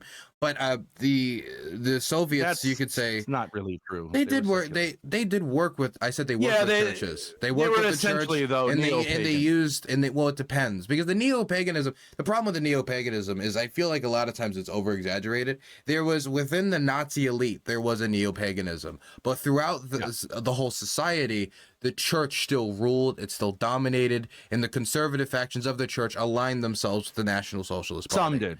Much of it did. I mean, once they took power, like, for many of them, they were like, well, we already disagree with the socialists. We already disagree with the communists and the social democrats. I'm going to align ourselves with this guy, because this guy is railing against some of the groups that we don't like, and is promising to protect some version of like traditional values. Right. And during Hitler's rule, I mean, the church did see, of course, a lot of interference from the state, but the church was able to maintain itself and function until the end of the Reich. Right. Now, I think the Catholic, this is controverted now, but the Catholic Church has a remarkable record of being on the right, as far having the correct position vis-a-vis the National Socialists. Sure, they worked with them, but they were at the end of World War II. The Pope was proclaimed one of the great champions of the Jewish people for all of the Jews who were saved from the concentration camps, and that the church, not every single Catholic, but largely, and of course Hitler was technically a Catholic. He was baptized Catholic, but I don't think obviously he was not a practicing Catholic. But it is true that So, but I'm just saying that all we have is competing worldviews. You would admit that, and that a religious worldview is competing with other worldviews. And I just think, for me, and I wasn't always religious, but religion. When you say it makes you comfortable, you can tell kids they're going to heaven, that life is meaningful. I don't know why anyone wouldn't say that sounds terrific. Every hair on my head is numbered by my heavenly Father. He's merciful. He died on the cross for me. It's terrific. I don't know why anyone says like, no. And I guess it's kind of cynicism or something. But everything that occurs to me, like me talking with you, I would say comes from the hand of God. For some reason, we're brought together to have this conversation on this night. And I don't know all the answers, but like, in other words, life is pregnant with meaning, and it's personal. It's like your father who loves you puts you in sometimes tricky positions. Don't you see? I mean, you must see the appeal. Why? I mean, I understand the appeal of having somebody dictate to you the meaning you're supposed to get out of life. I mean, that's what it is. That not what the faith does? No. Like, in other words, your guy happened to like connect with me, and on this night, and you've had whatever you've had during this day, and I wait a half hour. Like, what does the Bible tell me something about that? No. It's just, life. I know that God is putting me in this situation for my good, for your good, and all of our goods, and even the people in Gaza. I think it's tremendously consoling to say the Lord is with us, and doesn't mean you shouldn't do anything or you should celebrate the experiences you're having, but it is tremendously consoling, and keeps you from anger, bitterness, loneliness, and alienation, which I think are the problems of your generation. Like the sense of meaninglessness. You could say I create my own meaning, but I mean that gets you only so far, I mean, and nobody really thinks that's meaning. What do you mean by that? I mean, like, that only gets you so far. If I dedicate myself to a cause, or I find meaning in my life through a documentation of history or whatever it might be, why is that like not a for me? That's a satisfactory answer. I mean, for me, the reason I do the work I do is because I'm I'm willing to risk quite a lot because I believe in it. I believe in the mission that I have. Sure. Sure. But I'm not saying that there's no meaning or you can't be an artist who makes beautiful art, but I'm just saying what kind of worldview do you put that in? Like, I mean, every atheist, let's say your grandmother dies. Like, so what do I make of that? Like, is that just it? And that's going to be me too. And she gets buried in the ground and that's just it. And then if I have kids, I tell them like, well, grandma's just in the dirt. You have to understand all good things come to an end. Unsatisfying. Well, that's exactly the opposite of Christianity, right? All good things never end. And you have to understand at least that that's very appealing. Yeah, it's very appealing. I think that's why people believe it. Yeah, right. Because it's appealing. But isn't that the nature of life? That it's ridiculous. Like beautiful. I assume. One second, I got a raid. Not so erudite. Thank you for the raid of 60. I appreciate it. Let's say I assume you're heterosexual, but like whatever it is, I'm not. I'm bisexual. Okay, so let's just say for me, beautiful women are very attractive, and I want to have sex with them. Like. And you could say, well, yeah, sure, that sounds good, but like, yeah, what's the problem? If something's attractive and you know what I mean? Like, why should life be, why wouldn't you take the Kool-Aid, and I know you'll call it Kool-Aid, spaghetti monster, daddy in the sky. Why wouldn't you take that? Because it actually makes sense, more sense than this other view. And it's extraordinarily comforting and consoling. I don't know if it I don't know if it really makes more sense to me. The idea that a bunch of, like, for example, like this could be said about any religion, the idea that like the comforts that come with it. And if when I talk to like Muslims or Christians, like if I talk to a Muslim, the idea that somebody who was like an illiterate like merchant like was able to communicate with God in a cave and write all of his teachings down while also being illiterate, through an interpreter, through somebody who wrote for him, and was able to bring about the word of God. And then God said, spread the faith, and that it spread through the sword. I find it much more likely that this guy probably was lying and either espoused this tale to somebody else and they wrote it and this guy was just making it up, or was like experiencing some sort of deliriousness. I mean, there are so many different people and throughout history who have claimed to be the prophet or have claimed to be the representation really of faith. If you go to China, there have been people who have claimed to be the reborn version of Jesus Christ, who have led entire rebellions that have almost brought down the entire Chinese system. And I think a lot of times it just comes down to which kind of theories just kind of pop off. Like, why are we not like worshiping that guy in China who said, actually, I'm Jesus, I'm the second coming of Jesus? Yeah, I think that if we talk about a specific religious like nexus, but I would say Islam is like very similar to Christian. It's the same religion. Yeah, it's Abrahamic faiths. Offshoot, right? And as is Judaism. So if you want to say a different religion, I think you have to go to Hinduism or Buddhism or something like that. And there is a commonality among all of them in that they're saying, for most of them, Buddhism's a little bit different, but they all have this commonality of saying like there was a sort of origin in which a sort of benevolent God created us and that we were going to meet him again. I mean, of course, that's been appealing. There's never any such thing as atheism until modern times. The earliest archaeological remains are burials. No. Archaeologically, the earliest findings are burial findings, which means there's a belief in an afterlife. There were no atheists. Well, there's not like atheist like religious ceremonies. There's no atheist like I'm gonna have my atheist funeral, because atheism at least is just like a non-belief in God, right? So somebody can like just not have any beliefs about religion and go about their days not believing in God. But I'm saying there's not really traditions that come with not believing in God. There's yes, not. But you would have. Like if I say I don't like music, there's not like a musical tradition that comes with not liking music. But there are archaeological artifacts, right? Pottery and things like that don't in and of themselves indicate, because they are useful for carrying water. But there is always in every culture artifacts. The pyramids, obviously, that's not a secular. People wouldn't spend that much time burying what they thought was like a king god if they didn't have a sense of an afterlife, right? But it was like this focus of their entire culture. You don't find atheism. That in and of itself isn't an argument that atheism is wrong. I'm just saying there's a tremendous religious desire in human nature, and there continues to be. People want to find explanations for the world. And when you don't have like a scientific explanation for the world, or you don't have a way to figure out these things, then you're going to try to find a way to figure it out anyway. And that's where myths and mythology and religion and gods and Thor, etc. come from. But science doesn't offer. It offers just different explanations. But no scientist has ever explained where the beginning ever came from. If it can't come from the material world, it's a huge problem for atheists. They just simply have no answer whatsoever for it. There's no scientific explanation of how existence came into existence, which seemed to occur at a certain point in time that we refer to as the Big Bang. And there are a whole number of problems. Well, then it sounds like you just said that there is some explanation, or at least a basis for some explanation. But just because I don't have the answer for something doesn't mean I need to buy something that doesn't seem like a reasonable answer to something.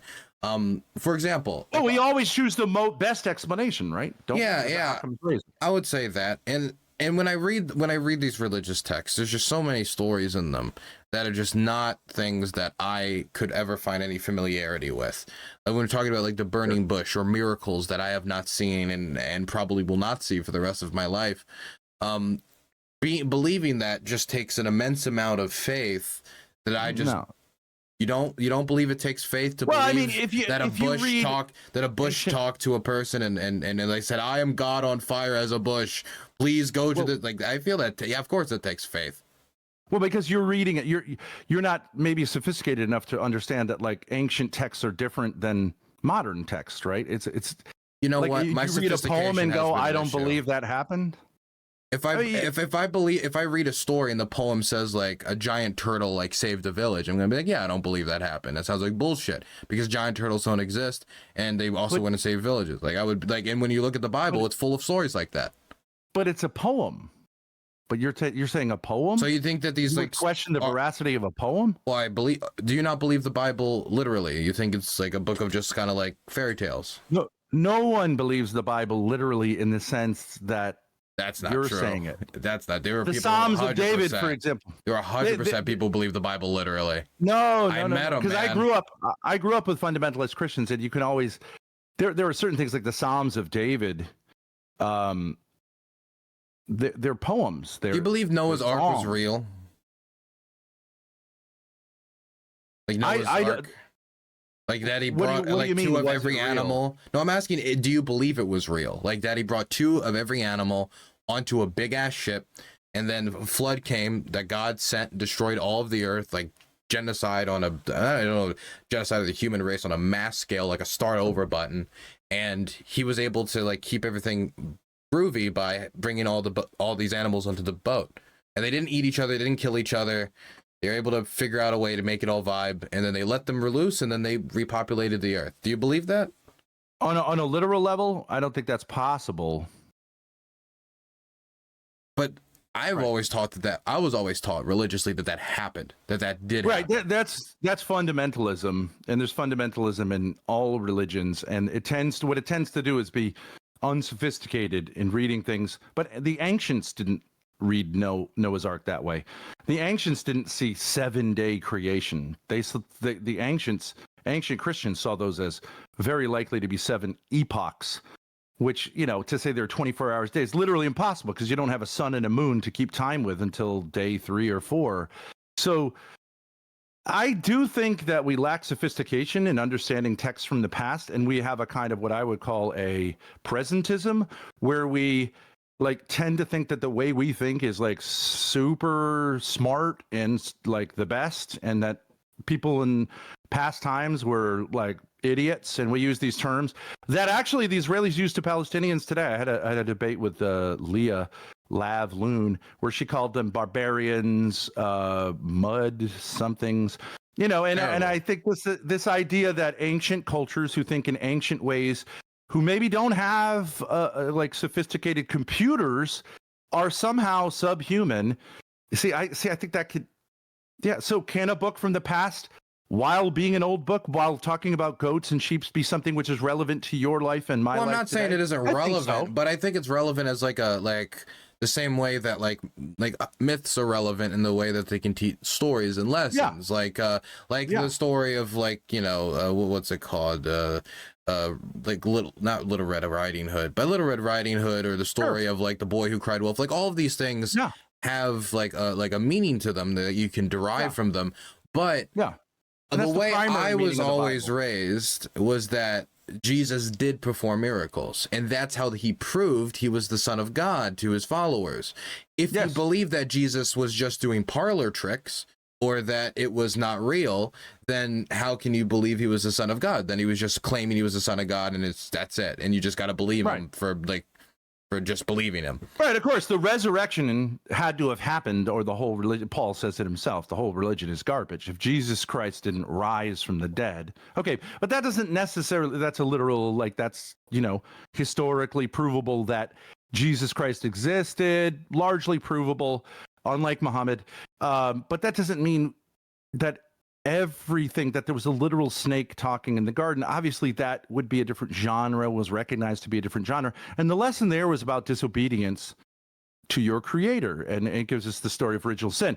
Now you could mock that, but I don't know that anyone's come up with a better explanation of why the world isn't what we'd like it to be, why we're dissatisfied. So anyways, I don't want to take too much of your time. I can see you're tired, and I don't want to sort of overstay my welcome. It's okay. It's something interesting to think about. Religion, I understand. I almost always, people on the left I find if they have any experience of religion, it's kind of a fundamentalist religion, which is what I was raised in. And I rebelled against it, and I was an atheist for a while. And I don't think God, if you reject that God, I think you're actually in a good place. Okay, can I ask you a follow-up though? Let me ask you a follow-up. Okay, so the burning bush story, Noah's Ark, these are more, not, you shouldn't take these so literally. Why is it that we don't take those miracles literally, but we take Jesus's miracles literally? That it seems a little too ridiculous to believe that 2 of every animal went onto a big ass boat and survived a global genocide, but Jesus was able to turn water into wine and fish and all. Like, these are, again, this would all be, if anybody else do it, it'd be like it would be magic. We consider it magic. Why is it that we consider it a miracle if you walked on water? Well, I mean, it was you get what I'm saying. It's like a magical. It's like, it's something we can't explain. It defies nature. So why is it that the first tale, which would completely defy nature, that's just a tale. That's just them trying to teach a lesson. well, Jesus' stories is something that actually, no, that happened. That's the one that is true in the Bible. Well, that's where sophistication comes in, because there are, like you said, it's a collection of books. So the books are of different genres. It's not a history book with footnotes that was written like a history book would be written today. And so there are poems in the Bible, there are histories in the Bible. As you get closer to where these books were written, they weren't, I don't think many, maybe there are Christians who think that Adam and Eve were writing this down in the Garden of Eden on a piece of paper that was passed down. I don't think anyone's ever believed that. I mean, these stories coalesced in a few centuries before the Christian era. And so as it became closer to that, there were more historical books. I think that's true of human history. If you read the accounts of the Caesar's conquests, there's probably a lot of ways in which they didn't write history like we would write it today, right? Yep. It was probably written 40 or 50 years afterwards. It probably tended to emphasize the glories of Rome and not so much the failures. The shit that went down, right? Okay. And like you said, human beings wrote it. And I think it's beautiful that God, again, that's what scares me, is because I feel like, how do we not know somebody did that about Jesus? That they wrote all these like great things about Jesus, but they're not including that time where he called somebody like a loser, told him to kill himself, right? They're not going to include that rant from Jesus. There were actually accounts of the gospel that were much later than the original accounts, in which Jesus was this like sort of superhero, and the kids would tease him, and they'd like get like rocks cast down on them. So there were like, those are called the Gnostic Gospels. Now that right there, I sympathize with that. But those were seen as later, like kind of there was like Greek culture, but you can investigate. There are many historical facts, like in the reign of Tiberius in the town of Bethlehem, like. Clearly, the writers knew where they were, right? And then you run into this problem with the resurrection. If you say, like, well, I don't know if that happened. Well, then clearly these people died who believed in it. So how do you account for that? Oh, well, maybe it was a group delusion. Okay, well, tell me another group delusion that people die for. Then they say, we witnessed this, right? They say, well, Elvis, people have seen Elvis. Okay, who's dying because of, they saw an Elvis impersonator and made a leap, or someone who looked like Elvis. It's just, there are questions. What I'm saying is, it's not pure faith. I'm saying you can investigate these things, and critical, of course, there's been a critical apparatus applied to Christianity, and it's actually done remarkably well.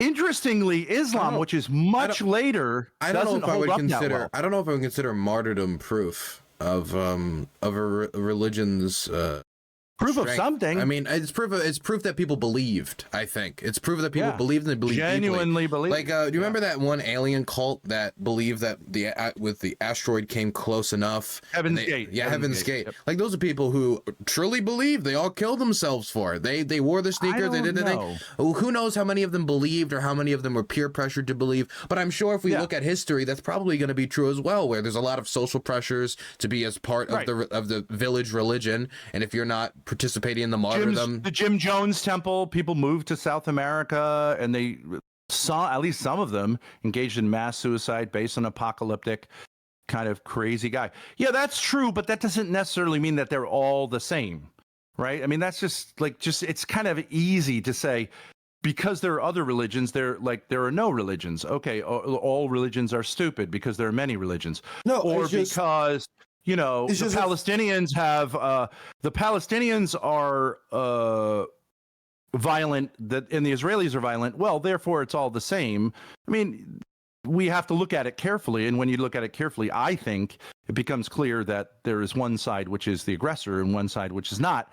And it's just as intellectuals, I think God gave us a mind so we could reason, and I think it's kind of easy just to dismiss religion entirely as worthless and say that what we've come up with as a pseudo-religion, which is kind of psychology blended with evolution and a kind of secular worldview, well, then why are so many people crazy, lonely, alienated?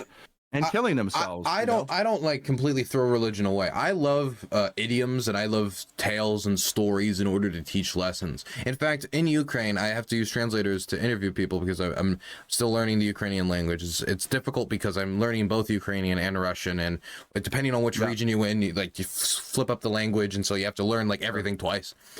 But I use translators, and they'll often have trouble with me because I'll say things in idioms all the time, and they just don't translate well. And so I do believe that there's a usefulness in stories, a usefulness in like stories in religion that can teach lessons. But if somebody is claiming that their religion is the explanation for the world, or their religion, is able to bring special meaning, I would have to like look at it just along like a sea of other religions, of other interpretations, of other pitches that have been made that this is the meaning of life, this is God's word, many of them copying off of each other and copying off of the same stories. If you look at the stories of Jesus, it's not, a lot of the story isn't, like, to be quite honest, new. I don't know if you've ever watched I'm a big cowboy movies fan. I love Clint Eastwood movies. One of my favorite movies of his is Fistful of Dollars. But I watched the movie that it was copied off of afterwards, the samurai movie that they stole everything from, and it literally ripped everything.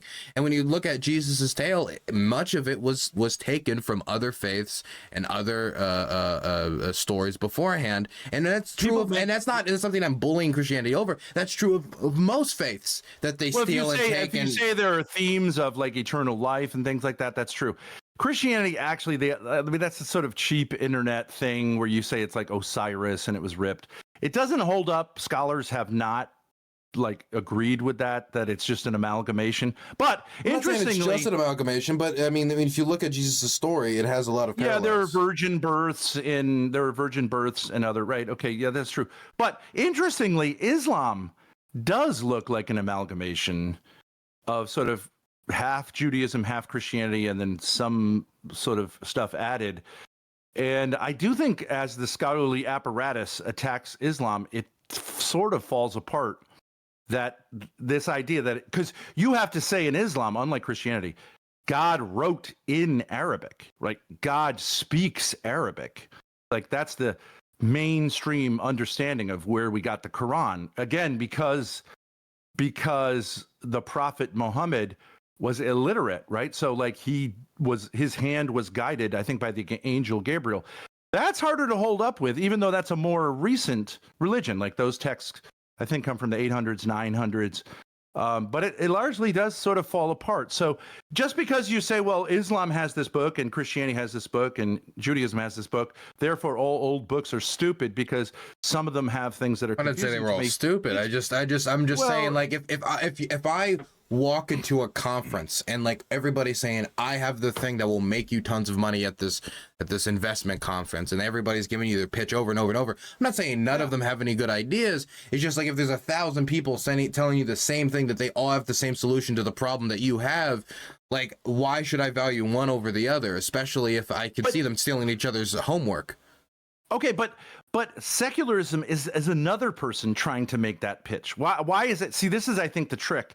Modern secularists say we're not doing what religions do. You are. And so the question would be, is it a better explanation? Is it more attractive? I don't think secularists are necessarily doing that. Secularists a lot of time, and I will say you're lying to yourself. It is. I don't claim knowledge. I don't claim the knowledge of like what, like the meaning of life, and like I can say that I create my own meaning, because if there is a meaning of life, I don't know it. If there is a meaning of life, I have yet to discover it. And so, but those are claims. Those are claims that I don't know it. I can tell you I don't know the meaning of life. I know I don't know the meaning of life. But that is a claim.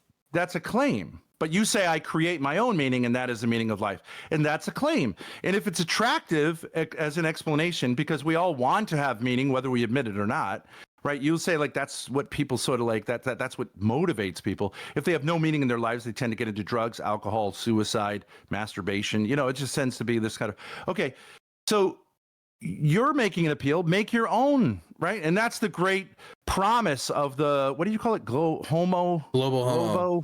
Yeah, right. You can create your own gender. You're free. You can create your own sex. You can be a man today, a woman like tomorrow. I know I'm not trying to diss all that, but like at a certain point, you'd have to say, okay, but like, is this even like, is this healthy? Because like, okay, so I'm going to make up in my mind what I'm going to be. You can see how it sort of seems meaningless to say, well, my adventure in life is going to be a woman when I was born or assigned the sex of man. And you get the criticism of people like Andrew Wilson saying like, no. There are some things that we, should take for granted. And within that, our, religious view informs us and guides us. And so like the idea of like everyone doing their own thing has kind of run its course. And, I'm just saying the trick, I think, is saying like, well, with science, I'm not selling anything. No, you're just another person in the marketplace of ideas.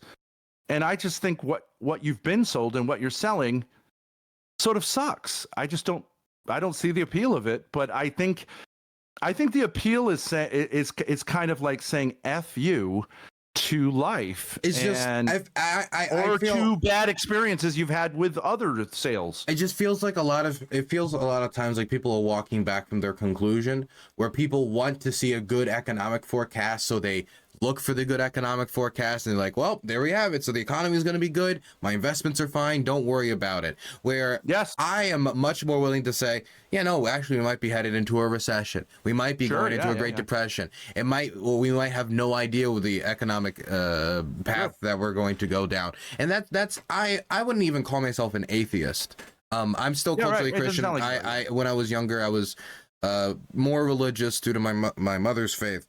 But I would consider myself agnostic at the very least. I think this is something this is a recent development for me too. This is something I think I've fallen into while in Ukraine. I think the war has pushed me further into being agnostic.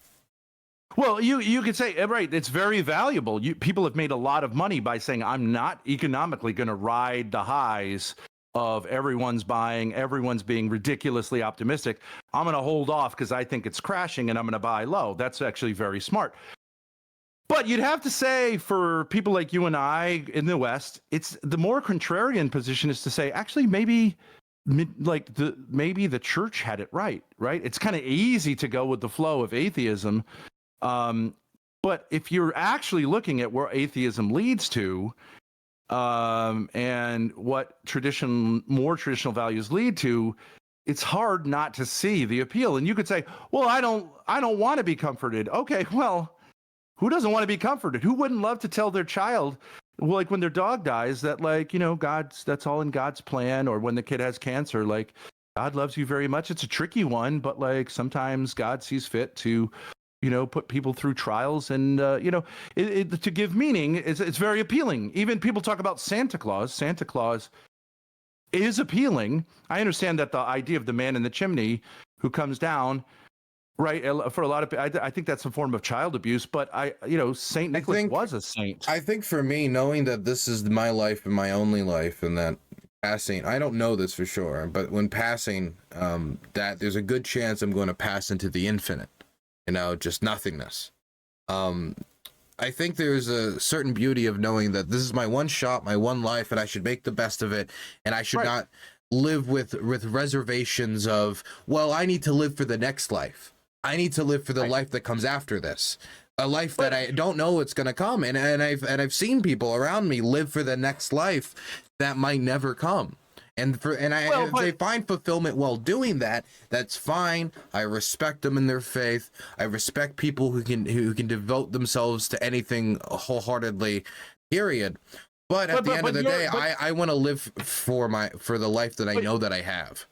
Your idea that we only have one life, that's actually also the Christian thing, and that like your reward or punishment depends on that. It's very similar.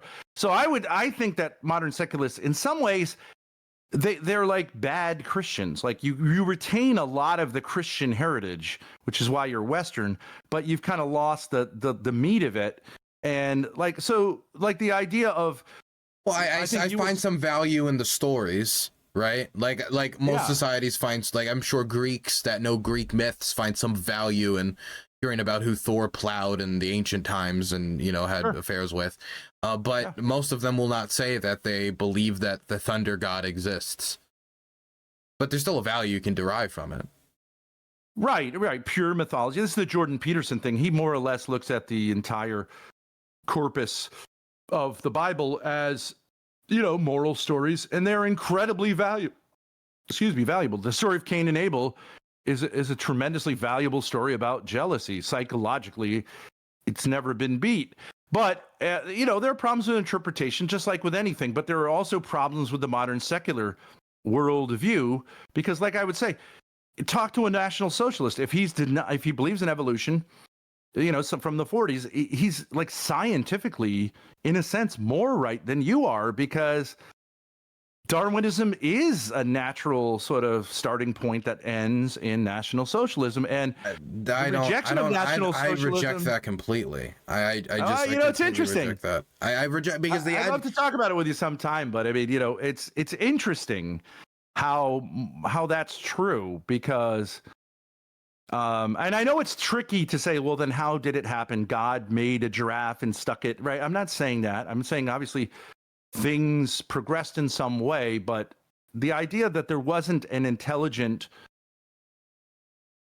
what is it called? Intelligent designer is scientifically has, like, we don't have a better alternative, and that's provable scientifically.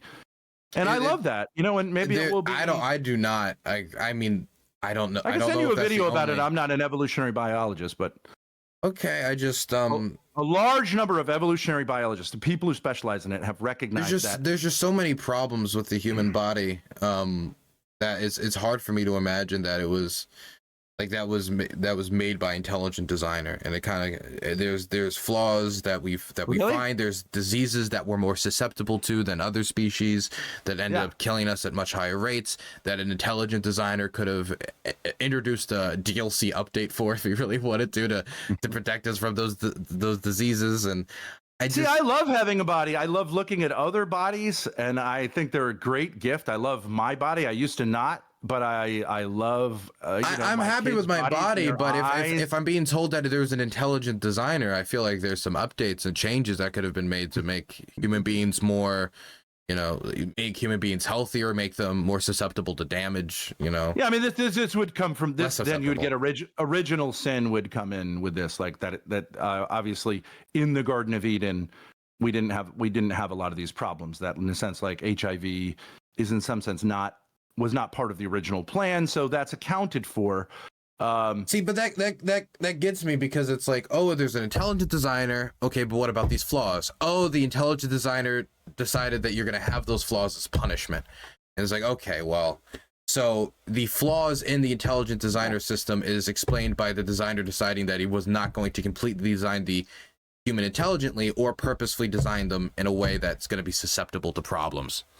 Right. Okay, and I understand you could say that I mock that idea, but what is the secular explanation for why, like, we hate cancer? Why do we say, I hate cancer? I hate it when a kid gets cancer. Why? Why do we feel like that's wrong? And it's like something because we have deep human attachments to each other, and we know that we would not like to get cancer, and we are more than social beings that would like for our children to live, to be happy, healthy people, and we are very social. We're very social animals. But we have a sense that there's something wrong. Like in Ukraine, there's something wrong here. But from a secular perspective, like, there's a failure, that human beings are failing in some way, right? That they're killing each other. From a secular perspective, why would that be wrong? Why would that be any different than, just like animals fighting in it depends on your moral interpretation, and my morality would say that the violation of Ukraine's sovereignty, the death pits, the targeting of aid workers, all these things I would say are wrong. I'd say they're wrong because they don't benefit people, they only hurt people, and they violate the rights that I would like for to be respected across the board of all human beings. Right, but what I'm saying is those are mid-level things, and I agree with all of that stuff. I think that's also a Catholic position, but like the question, Catholic position down. I think that the Catholic position would be very similar to what you just articulated. Gotcha, the Catholic position on international law and things like that. But what I'm saying is this, just a fundamental sense that there are problems in society, and that life itself, because of death, is sort of a problem, and that we're not okay with. We all wrestle with death. it indicates a religious. Now you can say, well, that was evolutionarily right, but it kind of is hard to explain. Why do people create beautiful art? And you can try to do it with utility, but like, why do you know what I mean? Why is there a delight? This is a question I have. I take kids, my kids to the zoo when they were younger. Why does this species delight in the other species? Why? Why would that be? That you just think giraffes are hilarious and crazy, elephants are so. I mean, to me, their response is the response of a child to the creations of his father that are remarkable and funny and beautiful. And that's what I think religion gives you that science can't give you, which is a joy and a gratitude at existence, because we know it's sort of like a gift. And I don't know where secular people can say, they'll sometimes say, I'm grateful for every day. It's such a gift. But who are they? Who gave him the gift? No one? Nobody has to give me a gift or give me something for me to appreciate it. As a gift, yes. If you're saying I think I can appreciate something without it being a gift from a higher creator. But if you say I'm thankful, which a lot of atheist people will say, like, they're inadvertently recognizing that they haven't quite kicked the habit. And maybe you're saying I'm not anti-theist, but like there's something about life that's like the response should be one of joy and gratitude and not cynicism and hostility. I think I'm thankful towards the people who have helped me get to where I'm at. I'm thankful towards my grandparents. I'm thankful towards just fate for allowing me to live where other of my friends have died in places where I could have died. I mean, but I at no point does any of that thanks end up at the feet of a deity. But maybe it could. I don't see what the problem. I mean, it could if I believed in a deity. Providence. If you say fate and providence, right? Fate is also like quasi-deist. Like you're saying, like somehow everything works out a certain way. I mean, that's on its way to being a religious point of view. That's not random chance, right? You're saying somehow these people were put in my life in a way that I'm grateful for. It kind of seems like, you could be. It could be. I'm not here to say, Dylan, convert or you're going to hell. I don't think that's true. We're all on a journey. You don't think I'm going to hell? Wrong. If I don't accept the Christian faith, I don't go to hell? Christians have said this. Jesus Christ specifically commands that we never judge anyone. I don't understand why Christians tell other people they're going to hell. It's absolutely not true. And they do that so that you don't I'm not going leave. To hell. If I have no idea what your response to existence is. I would say there's a chance that all of us could do a bad job with the gifts we're given, with the lights we're given, and say no to existence. But I think the idea of you being in my church or this church is bullshit. And Pope Francis would say the same thing. If you said to him, look, Pope Francis, I know you think I'm going to hell because I'm not a Catholic or I'm not a Christian. He would say, absolutely not. No way. And that's not a cope. And that's not like covering something up. And anyone who would tell you otherwise does not deserve the name of Christian, because that's actually what Jesus says.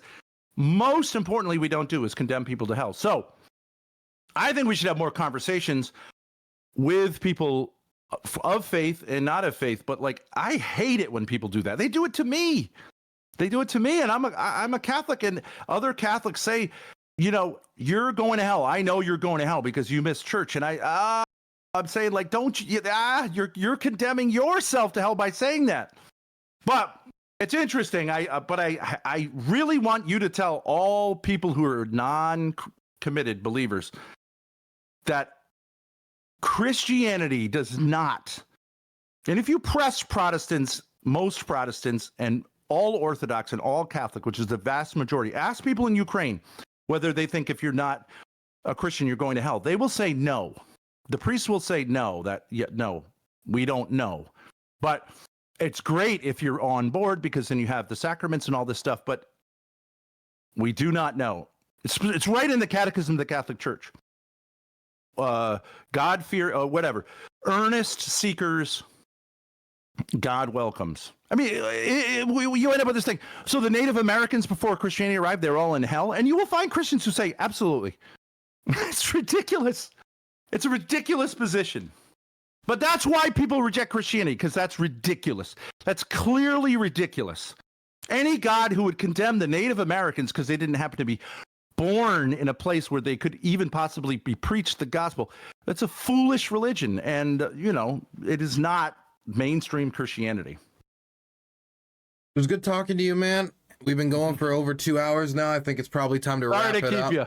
Yeah, no worries, man. You have a good one. Thanks for being so polite. A lot of people, they go off on this, like, did you do this? Did you do that? It's like, I appreciate you just saying, like, well, I don't know.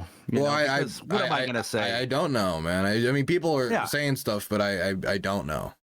I don't. Yeah, I mean, there's a kind of like in some spheres on the internet, there is this drama thing, like, let me get someone on something that how would I defend myself? People think I raped my daughter. She says he has been nothing but a gentleman my whole life. I say no. And then they come up with theories like Stockholm syndrome. I don't know what to say at a certain point. So I appreciate you having where did all of this originate from? Where did all of this stuff with you? It's just like this rumor mill. Just started randomly saying that you have an inappropriate relationship with your daughter. Have your mother on stream with you and have a warm relationship with her. Nothing untoward at all. And you will see people will start doing it. Well, like I'm like a warm relationship. I mean, I don't know how.